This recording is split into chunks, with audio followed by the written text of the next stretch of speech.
شبرا ونسيب القاهرة كلها ونروح شمالا إلى الإسكندرية، لأنه في موقف غريب شافته مراسلتنا في اسكندرية.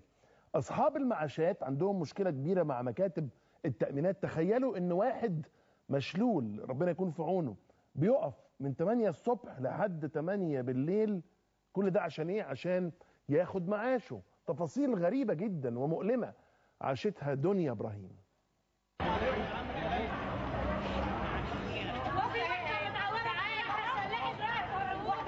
بقالي 8 ايام 9 ايام على وبعدين لما اطلع على المعاش اتهم بالشكل ده، في ناس كبار ناس صغيرين الصبح وبعد الظهر بنيجي. طول الانتظار، الإجراءات القانونية المعقدة، صراعات ومشاجرات من أجل الوصول لباب صرف المعاش.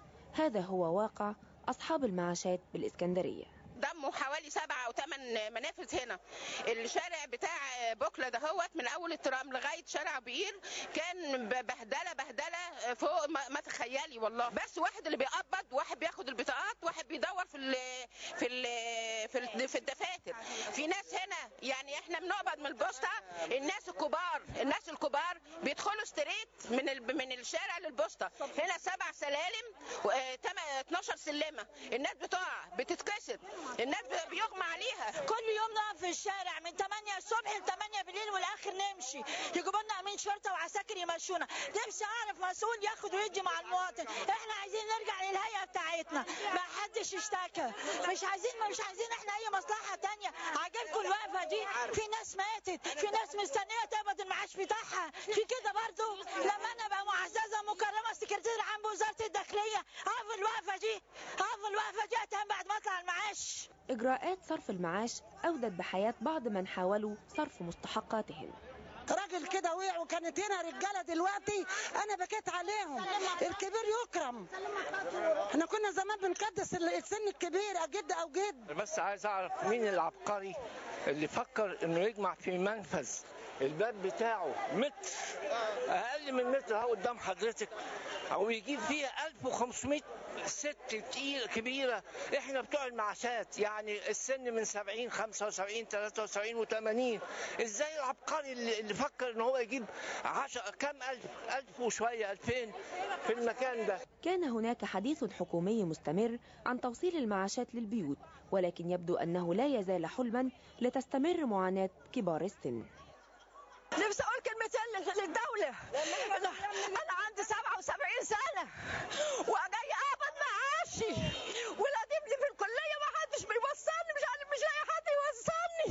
حرام اقف في الطابور من الصبح لحد دلوقتي، لقيت مش قادره نقف، مش قادره نقبض، مش عارفه نقبض على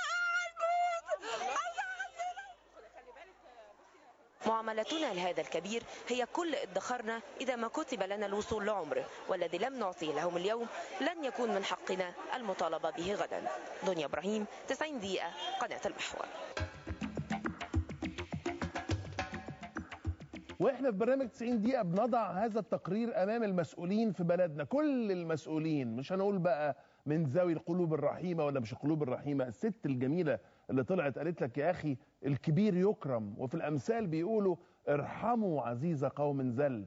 تقرير دنيا إبراهيم تجسيد لمشكلة شريحة من ابناء المجتمع المصري عايزين ناخد بالنا منهم. الجماعة اللي طلعوا فوق المعاش خلاص ما ينفعش يتبهدلوا. واحدة عندها 77 سنة ومتبهدلة بكل طريقة، لازم ناخد بالنا منهم. على كل حال احنا النهاردة الحقيقة كنا بنجوب ونتجول كل محافظات مصر، او يعني معظم المحافظات الرئيسية. بدأنا من القاهرة والجيزة، ورحنا اسكندرية، ورحنا الفيوم، ورحنا القليوبية، ورحنا الاسماعيلية والمنيا والصعيد.